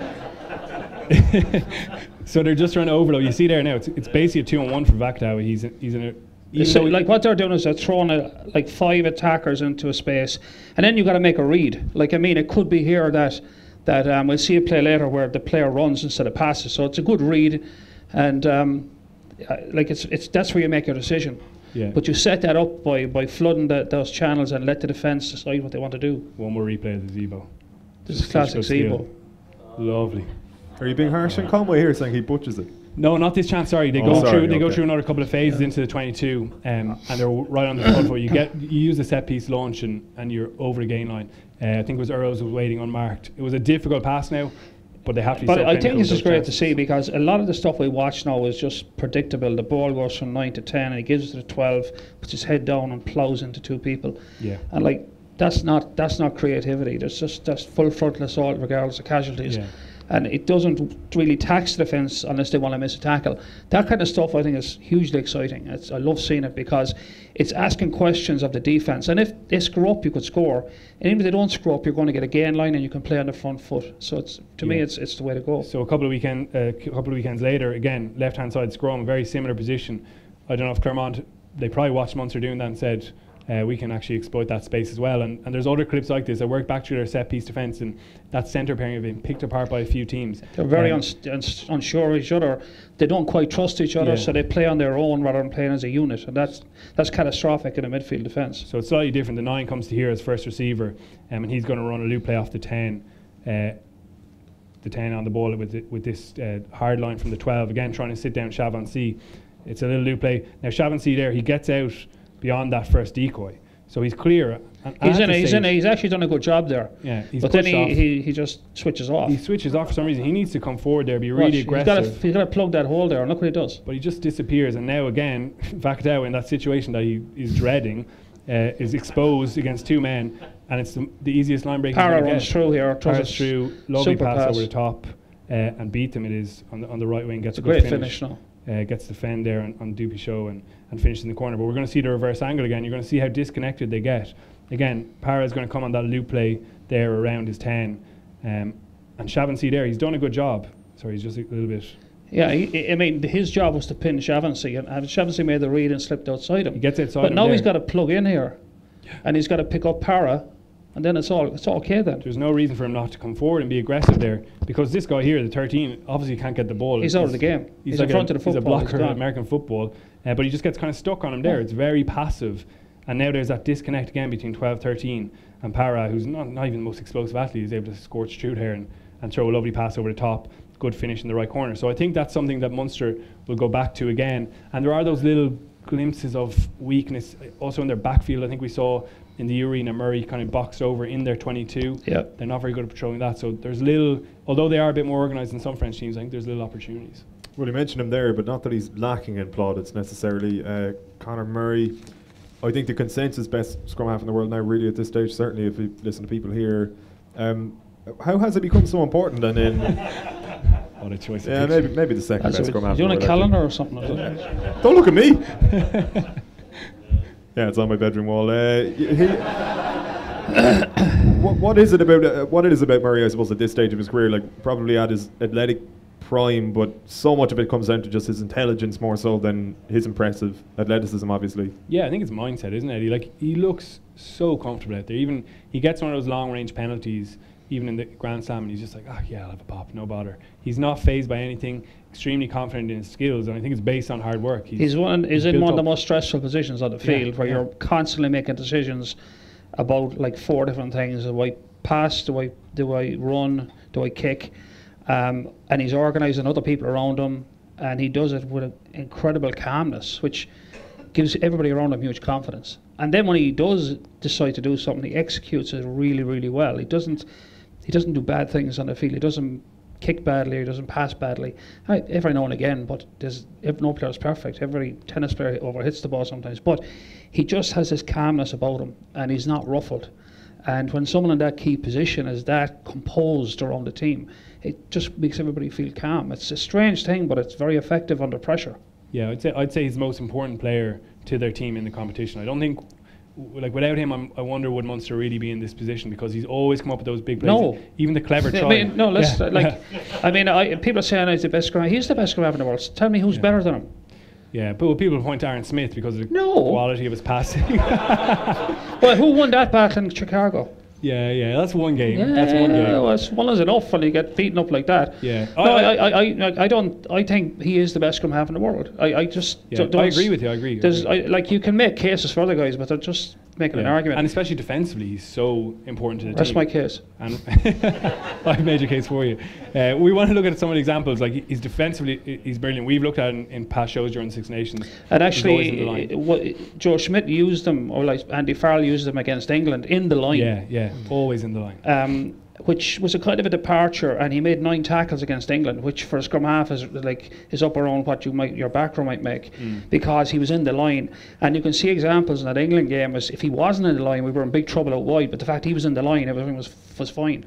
Yeah. So he's a physical guy. He's prepared to play in the contact area as much as anybody else, which is not usual for a scrum half. Normally you're looking for that scrum half to run over, but you're actually trying to avoid this guy. You wouldn't want to run it. We just wanted to look at some of his kicking and some of his attacking play, because this is so important. We mentioned Munster trying to get out of their half. They don't like to play in their own half, and people probably bemoan the amount of box kicking in modern rugby, but it's a massive part of it. And like, while he is the best player, it's all about his teammates kind of facilitating. He's always directing them. You can see him here. He just wants a bit more kind of cover over the ball on that side, and you'll see Keeley go there, Archer will come in. Everyone's just trying to work to get Murray the best position to kick. What Munster have been really good at is essentially blocking the guys running through on Conor Murray here. And the referees have kind of clamped down on this. Normally you would have seen Dave Kilcoyne with his hand kind of resting on the ruck. Refs have been like, no, you can't do it anymore. You're not part of the ruck. You have to be shoulder bound. Blind, yeah. So they're standing off, also behind the ruck as well. So technically they're not blocking. Obviously they are when a guy tries to run through into that space. But they're really good at constructing these opportunities for him to kick well. You can see Jean Klein there as well as work back to his feet. And now he's got this little pocket here where no one can really get at him, and his skill, which is exceptional in the box kick, comes to the fore, and he clears that all the way up to the 10-metre line, taking them out of pressure. Now they can go and have a go at the line out, the Raskin line out, get their line speed in defence. That's a 40-metre exit, actually, which is huge. I mean, even if that goes back to Keighley, he's probably not going to get it that far up the field. Yeah, it takes him to box kick that far into touch is quite extraordinary. Well, Keeley's also more likely to get blocked down, isn't he? And he's deeper as well. He's another 10 or 12 metres back when he gets it, and there's more pressure on him. So, and the thing about that is that because Murray does that, you can go to Keighley as well at an off, and they mix the pressure point on the defence. Don't know like who's going to kick. Is it Murray or Keighley? So that takes pressure off Keighley as well. Like, if everything, I remember like probably one of the things Raj did really well in his time, because Peter Stringer didn't kick the ball a lot, if at all. Raj was always the focal point for the op. They knew he was getting it.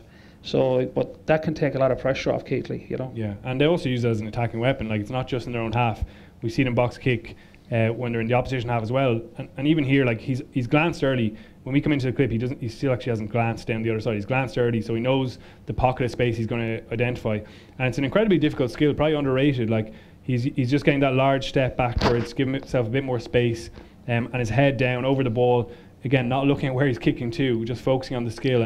And he gets such height on his kicks. He gives his chasers so much time. You're looking at probably 4 seconds plus. The hang time is huge. Hang time is huge. So the longer the hang time, actually, the deeper you can kick it as well, because you've more time to chase it. Yeah. So like that's a lot of hang time on that. It's a 20-metre box kick, and there's pressure arriving with the ball, which is perfect. 4+ seconds, probably 20 metres upfield, 25 metres. Your chaser has a realistic attempt, and like, these Cheetahs players could have done better here, trying to escort Sweetenham, who's chasing it. They don't really get any sort of block or shepherding on him, and he's able to get up. They're very indecisive. But even if we roll back there, you can see that space that he had identified before he kicked. That winger there is up. The fullback is deep across in the backfield, so Murray's picked out a clear space. Now my chaser he knew that was there before he picked the ball up. I mean, that was a decision made in advance of picking the ball up. But you see here, even if he catches that, Sweetenham makes the tackle, and they're locked into practically into their 22. So it's a win-win. Once the kick is good, it's a win-win. If you catch it, it's great. You're on the front foot. If they catch it, you've locked them into their own 22. So the kick has got to be on the money. If that kick is 5 metres further, he catches it, makes one pass, is a counter-attack on. Yeah, and it's a pretty good tool if you've attacked for a while near halfway and you're not making progress. Well, usually when you're looking at what's happening here is the 10 is looking to find grass in the backfield, which can be very difficult. But if he can do that for you, if he can get you right into that backfield with a chance of winning the ball back, that's a good position to be in. And Munster win a penalty there, 35 metre gain upfield, win a penalty, you're straight on the attack. This is 30 seconds after he comes on the pitch. I think everyone probably saw this one, but it's another example of, you mentioned to me earlier on, like a scrum half who's like a back row. Yeah, he's very powerful. Power. Yeah, he's hugely powerful, and he's physical. So like, he's not just a guy who can pass and kick, he can run over you as well, which is a bit of a nightmare for the fringe defence, Yeah, and his decision making is so good, really good effort from the scrum there. I mean, I can't remember, and I probably should know. I don't know how many tries he's got for Ireland alone. He's got quite a few tries for a scrum half. He's up over 10 now, and he's 7 this season for Munster. So and it wasn't the case at the start of his career. He wasn't scoring that frequently, but as he's become more confident, more powerful, and his decision making there, you can see him picking out that opportunity. The guy he wants to pick on is the opposition 9, because he knows, like, and it is about teammates facilitating Murray. He knows that Dan Goggins coming on this hard line. He knows that that 9, having been in that position himself, obviously, is going to be worried, and you can see there that Cheetah's 9 is already going. Murray knows that he can use his power to snipe into that space. Little dummy before he powers forward into the hole, and he doesn't actually get to the line, but he's so clever in just whipping his body around that side and finishing over the line. They do go to the TMO to finish it, but I mean, it changes the game in a split second with his power, with his good decision making near the line. And because he's such a threat, this is just a small example of how the defence worries so much about him. He's arriving into the ruck there, and the player we're going to keep an eye on here is the 8 from Cheetahs. He's that left pillar there on the side of the ruck, so he's got to guard that space. But what Murray does, it's just a little glance. You can see him there when we roll it back.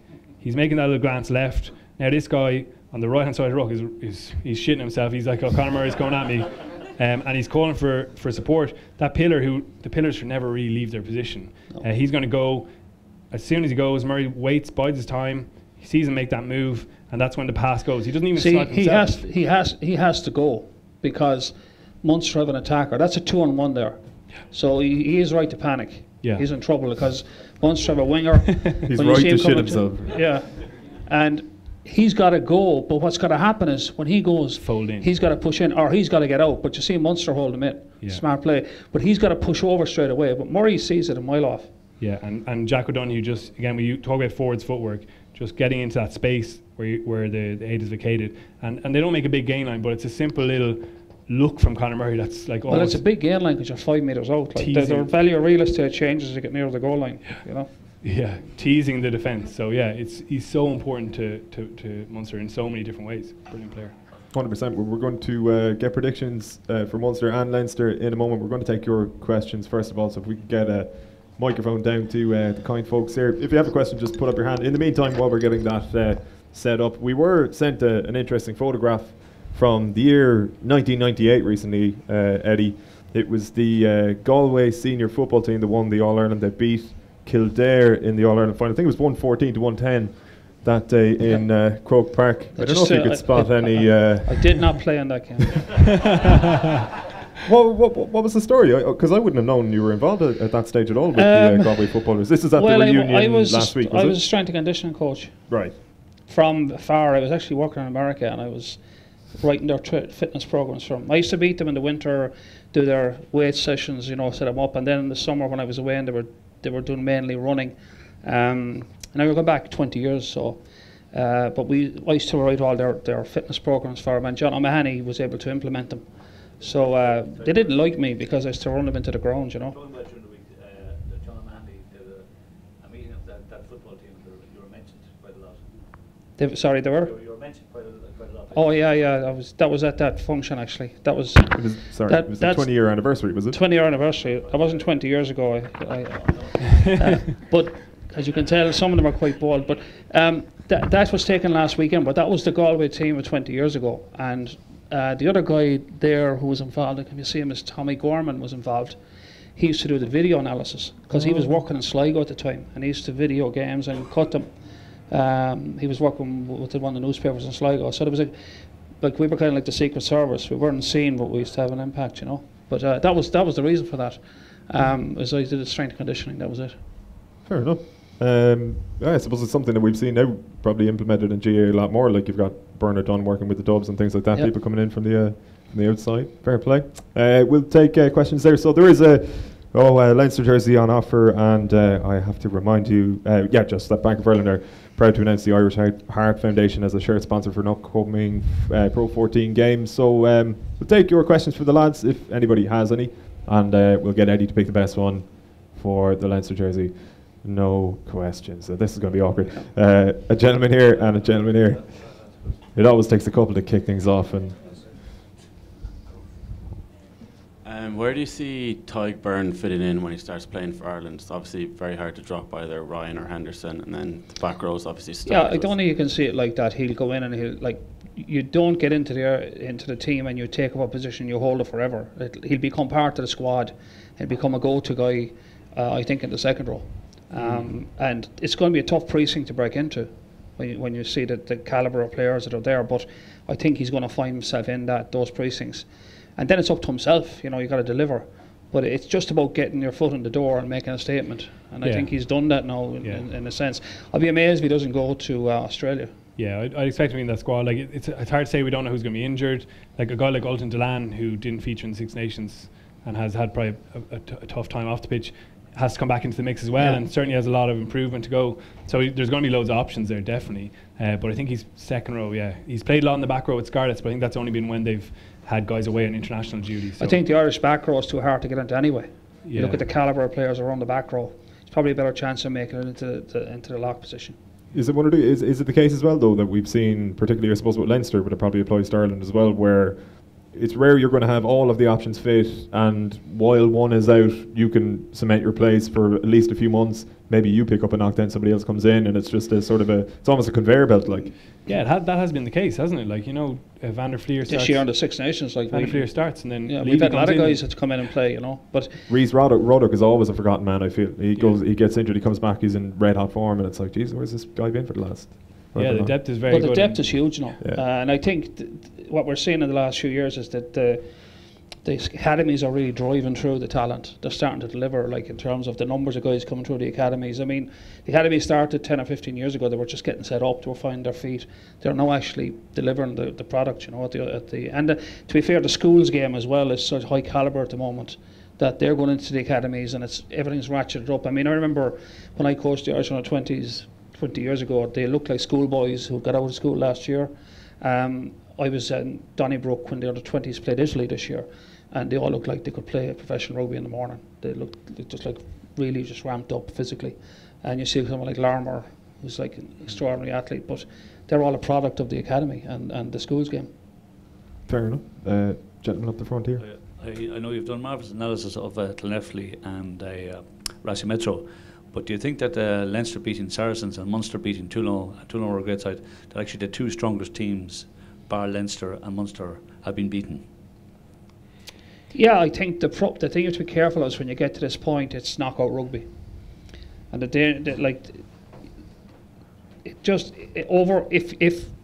you're to take it just on form, I think the two Irish teams are in the pole position in that respect. But it's 80 minutes of knockout rugby, so simple thing like a yellow card, or a bad pass, or a bad refereeing decision can change a game, and you're hoping that doesn't happen. So that's the risk. But I still think. Munster are in a good place mentally. They're in a good place going to play in Bordeaux, and I think they'll really be quietly confident they can get it done. They won't say that, they'll talk rationality up. I think Leinster, I worry about Clonefley because they're kind of where Munster are in terms of they can come to Dublin and pull a stroke. That's why I wouldn't be as effusive about Leinster. But having said that, it'd be hard to back against them with the talent they have on show. Yeah. I guess with the opposition, it's because they don't have that European history as well. Scarlets haven't been here since 06, 07. Racing were in the final in 2016, but probably underperformed in what was an awful final. So they probably don't have that history. It doesn't feel as significant. I do think though winning the Pro 14 last year has been huge in terms of their confidence about on a big occasion. And Racing have done that domestically about as well. Their business, They've been in those finals as well. So. Yeah, while on the outside it looks like an easier fixture, I think these two clubs are definitely on the rise as European forces. Fair enough. Anybody else have a question for the guys? Oh, good for you. Do you think if Heaslip hadn't retired and was at full fitness, would he make it into the Leinster squad? I didn't get that, sorry. If Heaslip hadn't retired and was at full fitness, would he make it into the Leinster squad at the moment? I think he'd be starting number 8. Yeah, I do. It's easy to forget when a guy's gone, but he was absolutely brilliant. He was still performing. He was, I suppose, but he'd be under a bit of pressure. I thought Conan's been outstanding this year. Like, he's really, he's been special. But he probably would, given his experience. Like that does count on the big occasions. Like, but having said that, it's one of those precincts where it's almost like hard. Here's the funny thing about that is you see someone like Dan Levy this year, like who was really not mapped at the start of the year, gets his chance. Boy, does he grab it. Why? Because he knows one misstep here and you're going to be watching the stand, and that's the pressure on these guys to take the opportunities, that's at the end of the day, that's the kind of pressure you want on all your players. Nobody's assuming they're going to get a start because it could go either way here. And I think that's been a hallmark of particularly in Leinster with the depth they have, for sure. Well, you mentioned the experience. I think the comfort of having got Adhesive there is because he's had those big moments in those big games. Like his teammates talk about little things like that Luke play against Northampton where he takes out a man after he passes in for a try, the tackle on Stuart Hogg for Ireland. His teammates always mention those things, and that's a massive reassurance when you have that beside you. Before the injury, he was still very fit as well. He's obviously a very professional guy. So, yeah, I think he probably would have been starting, but it has been positive probably for Irish rugby because now even Max Deegan's coming through, getting games as well. So, and Jordy Murphy's been in unbelievably good form as well. So, as you say, the depth is growing, and that's probably as a result of that. No wonder Jamie Heaslip hates the media. His retirement has been positive for Irish rugby, you were saying. They're your words. Anybody else? Oh, there were more, sorry. Just looking at Leinster's defence and how they're managing to keep their shape so well, and then when we look at Ireland during the Six Nations, they're cut out wide quite a few times. What is it that Leinster are managing to do better than maybe Ireland were able to do in terms of kind of keeping their discipline? Is it a discipline thing, or is it? No, Ireland's discipline is outstanding. I think they're conceding ridiculously a number of penalties. And a lot of teams playing against them are complaining that they're not being penalised more. So discipline isn't the problem. It's a very simple thing called spacing. Like if you look at, even against England, when you remember England were driving a maul one time and they took the ball out of the maul and they threw a pass to Farrell, who popped it to Teo, except he couldn't give it to he pivoted back and he gave it to one of the second rows. I think it might have been Cruz, and then I think the ball was knocked out of Cruz's hand by Carberry, right? So the reason I go into that is the key is that Carberry is the outside centre. He's standing beside the maul, and the next guy beside him is Keith Earls. If you look at the picture, there's absolutely nobody on the Irish goal line. I don't even know where Rob Kearney is. I can't find him on the clip, the Irish defence can get narrow. It got really narrow, and if England had just made two passes, they'd have walked under the sticks. So they have been vulnerable. We saw them against Wales. They got caught. I think had Dan Bigger been on the pitch, he wouldn't throw that intercept at the very end of the game. He would have gone to Tipperick out the back. He would have gone out the back to Tipperick, and it was probably going to be pretty hairy. Because they'd already scored. Like Schindler scored a few minutes earlier. So it comes down to spacing. I mean, the number of times you freeze the Irish defence, you could drop a dustbin lid over 10 of them, because they're so complex around the ruck. And that's a problem. That does give the outside channels. And Leinster had that problem, as Lancaster talked about it there earlier in the year, but they seem to have found that balance. Ireland, not that good at it. They still conceded 3 tries in Twickenham. It often, like the errors out wide, like obviously Earls and Stockdale get exposed and you go, oh, what a bad decision. And they get the blame because they get left with an impossible decision. 3 guys run down your channel. Yeah, it's also worth pointing out that the pace of the game steps up when you go to test level. Suddenly you have to get back to your feet and you don't have that extra split second to maybe get a little bit of a But the worrying thing for me, Maury, is that like Ireland haven't been really missing tackles. And they haven't been lazy. But they just get their compression wrong. Around and the then you wonder, breakdowns. is it a system thing? Are they placing too much focus on not being broken in those areas? Because you don't have to do that. You don't have to do that. Yeah, but it's happened consistently where one pass takes out those 4 or 5 guys. Yeah. I mean, that's fine if they go down that channel. But teams are looking at us going, well, why would you attack there? There's 4 defenders. Why don't you just throw 2 passes, one out the back, and you're going to get the corner? And then we've been caught like that consistently. Even Italy got 3 tries against us. So like. I suppose when you win a Grand Slam, you can step back and go, look, everything was great. Everything really wasn't that great. We won a great Grand Slam, but my worry going to Twickenham was that defensively we look very frail. Now the fact that we got 3 tries, they got 3 tries, but we kicked the conversions, they didn't, was the difference at the end of the day. They still got 3 tries in Twickenham. One of those tries probably late on when the game was over. But that English midfield isn't that locked up, because Eddie Jones is still toying with his midfield. He's not sure to play Farrell at 12 or Farrell at 10, Teo at 12, Teo at 13. That whole midfield is in a mix for him. He hasn't figured that out yet. So it's not the most potent midfield, and they still scored 3 tries. And I mean, Leinster get benefits from that. They get so many knock-on effects from the Grand Slam. Those guys have working hard on those things, and then they come into a big match like Sarries. But I think Leinster's defence has improved. Yeah, definitely. Definitely improved. We saw there, like you looked, there's a wall of blue. And they've been very smart. They haven't. It's interesting that it was an area they were worried about earlier in the year. Now I think they're pretty comfortable with it. But they'll have to be against the Scarlets. Yeah. If they get narrow at all on Saturday for Their whatever width is reason, incredible. They hold such trouble good width. coming. Yeah. Their shape, like they're so comfortable. And they even move between shapes. They always have a flanker, either 15 metre. Well, they play in 1-3-3-1, Yeah, so there's yeah. always a forward presence on the outside channel. And as you say, if they get a turnover, they're just going to throw 2 passes and go. You know. So yeah, biggest test yet for Leinster's D. Top notch. Who's next? Eddie, you mentioned at the outset that you thought there might be a negative to there being 2 Irish teams potentially in the final. I'm just wondering what that actually is. Yeah. What an unbelievable callback. I'd completely forgotten about that. At the time, I was like, Good I must call. remember that. Yeah. The reason I say that is nothing to do with Ireland. It's the fact that I thought it was, like, as we know a few years ago, that the French and the English took over the European competition. They basically decided we're in charge of this, and we're going to scale it back, and we're going to reduce the numbers, and then you're going to have to qualify out of the Pro 14 or the Pro 12 to get in. So France and England have control of Europe. And after the quarter final, I think, Saracens hardly touched down in London, and they were out of the blocks again straight away, saying, well, we have to reduce the numbers again. They are like the Premiership rugby were out front and centre, saying we have to reduce the numbers, there's too many games. And my worry is that if for some reason we were to dominate Europe again, it was all about Ireland, they're inclined to go, well, you know what, we don't care that much about Europe. I mean, the French have always been, as they say themselves, comme ci, comme ça about Europe. Depends on how it's going. If it's going well in for the top 14 or they might pitch up. If things are going badly in the top 14, they don't care what's going on in Europe. They just have to survive. Certain teams take Europe seriously, like Toulon, Racing Metro, obviously. But the French are very convincible. They could easily be swayed by the English. The English are looking at Europe going, is this really for us? Do we want to put all our energy into this? What's the upside?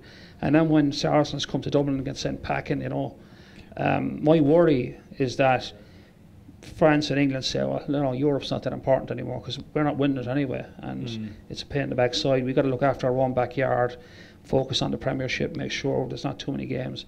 All that narrative worries me, and that was pretty early out of the blocks after Saracens lost. Yeah. So if we had 2 Irish teams in the final of Europe and we're going for it and it's all about us, that's just a worry I have. It's a political thing, but it's something I wouldn't rule out because I've already fired a shot about it. It's a tricky one for EBCR because when the Irish teams are doing well, they're doing well financially, and the competition is doing well in terms of people going to watch the games. Yeah, because we have the best supporters in Europe. They get travel and we spend money and we get behind teams, But if you look at it from the other side, the Premiership is struggling. There's one team made money last year. Even Saracens have substantial debts on the back of their success. So they're all looking to how to recalibrate and make some money and stabilise their league. They're talking about eliminating promotion relegation. They're ring fencing 14 teams, like holding them in there and just making the best of it. That all doesn't ring well for Europe because Europe becomes a bit of a nuisance. It's a worrying one to follow, right? Yeah. Jesus, we can't end it like that. I mean, it's a great point, though, mind you. Who's next up? Got a couple here on this side of the room.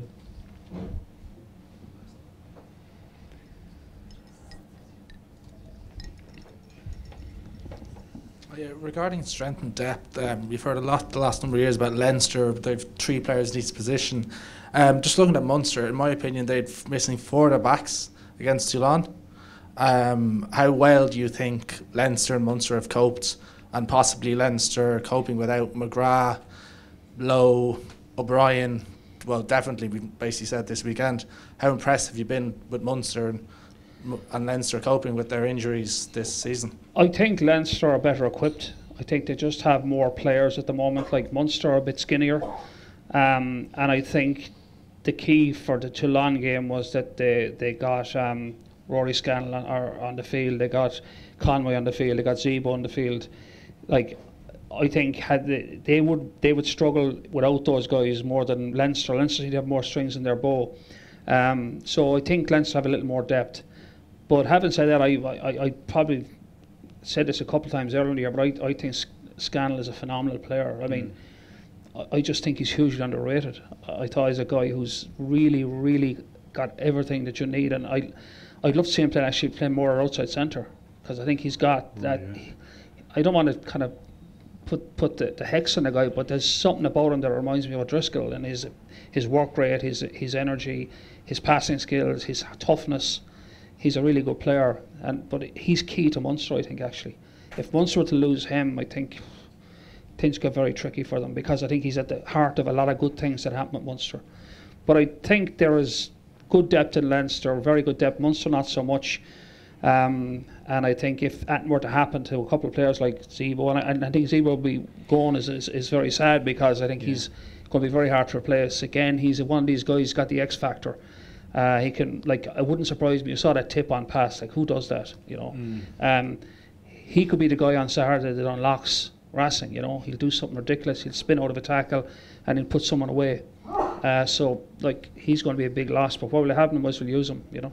Yeah, like, I think the depth in Leinster feels more proven, or feels less of a gap. That's not a mystery, because just Leinster have more schools playing rugby, so they have much more options coming into the academy.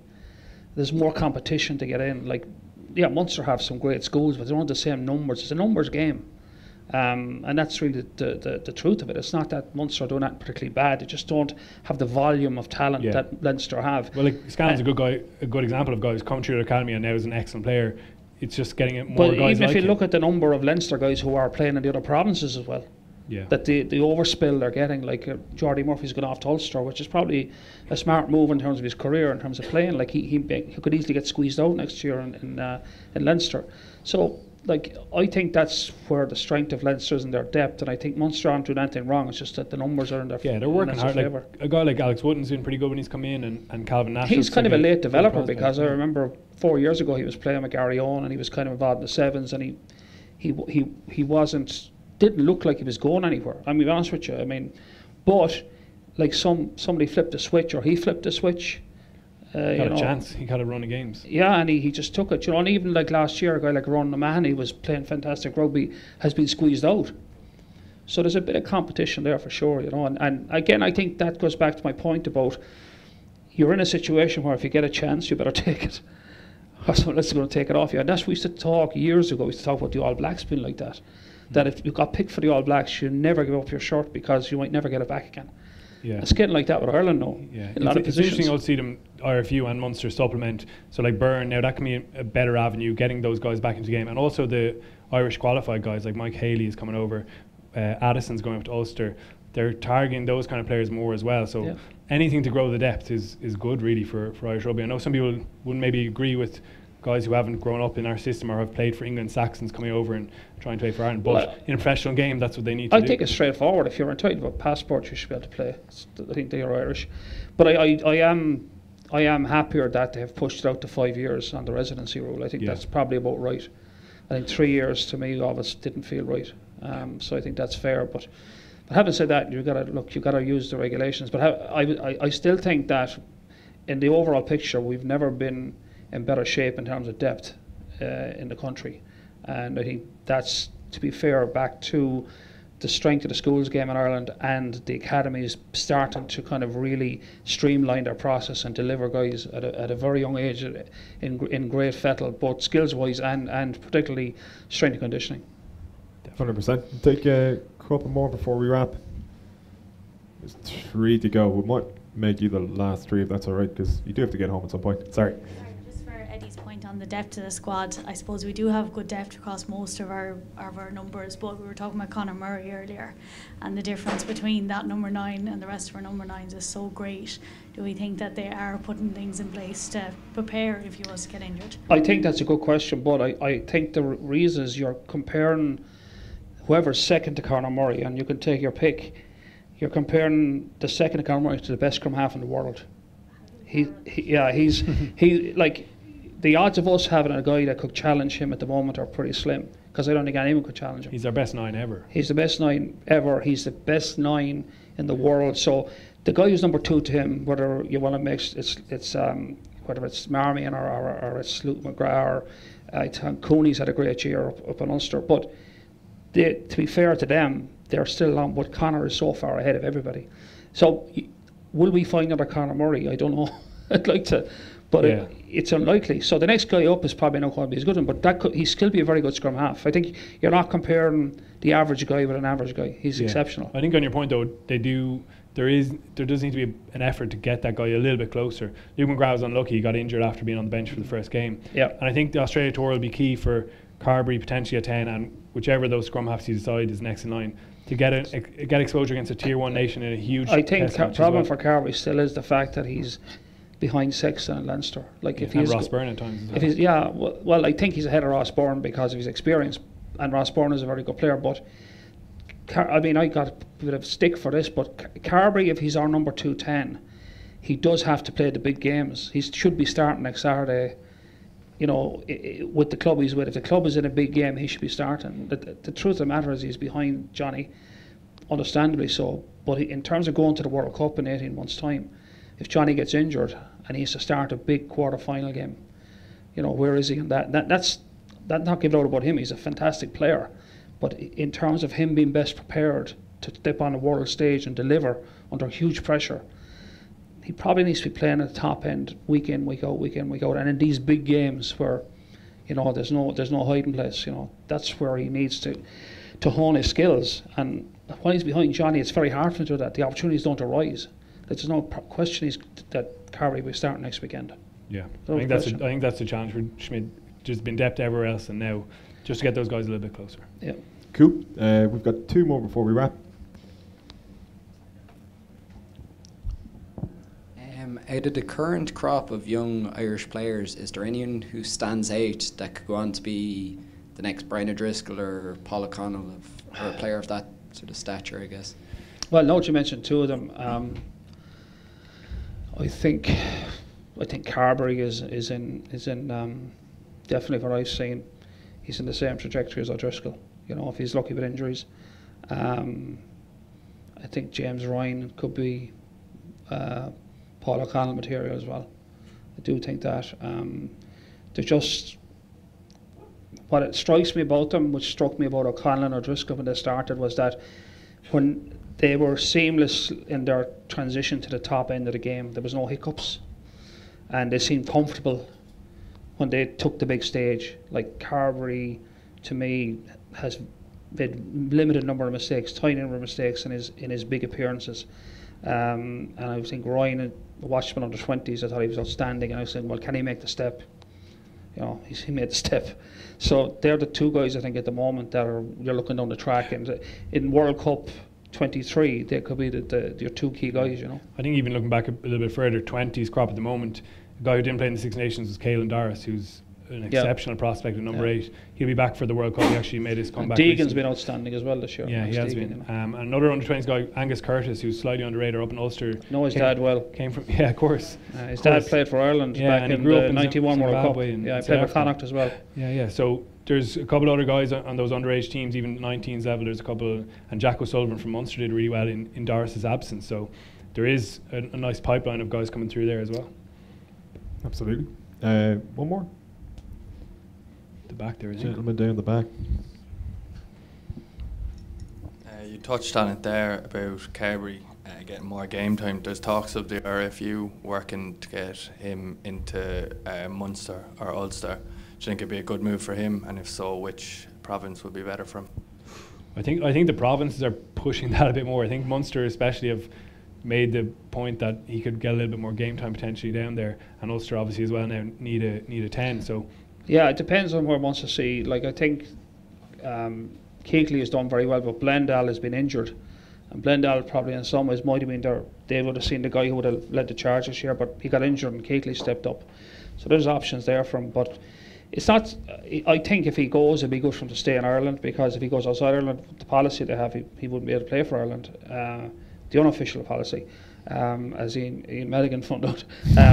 But who's another fantastic player, who I think is an excellent 10. But having said that, yeah, it doesn't matter really wherever he goes. It doesn't really matter once he's playing every week. That's the key. It's not about he'd be better off here or there. He'd be better off playing rugby every week, and kind of honing his skills under pressure. Yeah, the issue is that he hasn't wanted to move. He wants to stay in Leinster where he's grown up. Yeah, it is. It's easier for us to say that, but he would have to move his life and whatever. Well, you know, I mean, some people move around the world to get a job. Yeah, you know, that's true. That's moving true. to Belfast or to Galway or to Cork or Limerick isn't the end of the world, you know. And his scale of talent is. It has to be. Motorways are working pretty well. He's a killer man anyway. A couple of Leinster guys are now moving there with Jordy Murphy obviously making the move. It's going to be a brilliant signing. For me, it would make more sense if he did go to Ulster, especially with the gap in their squad there. So he just needs to play bigger games all the time, yeah.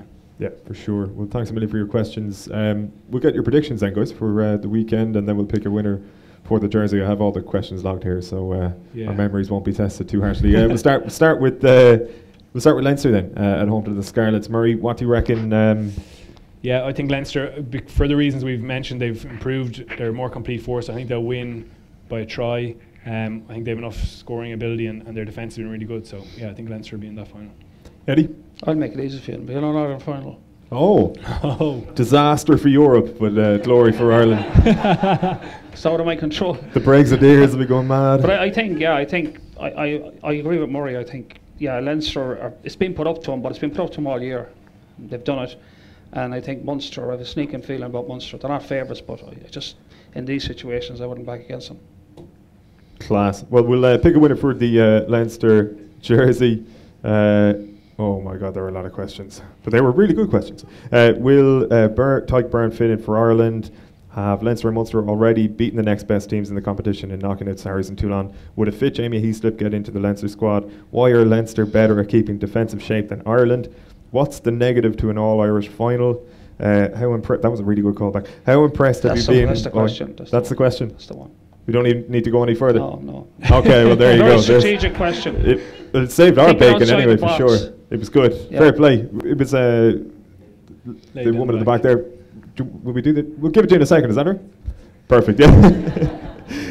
Lads, thanks a million for coming. Really appreciate it. I just want to thank our sponsors again, Bank of Ireland, and they'll be having the Irish Heart Foundation on Leinster's jersey for a Pro 14 game coming up soon. Oh wow. Oh, I didn't see that in advance now, I have to say. Fantastic. I'm not in that hall anymore. Listen, I was asked to leave that hall. But while it's there, our thanks. Our sincere thanks to Eastside Tavern as well for the use of the hall. And look, hope you enjoyed it. Enjoy the weekend, more importantly. Have a good one, and thanks a million for coming. All the best. Cheers.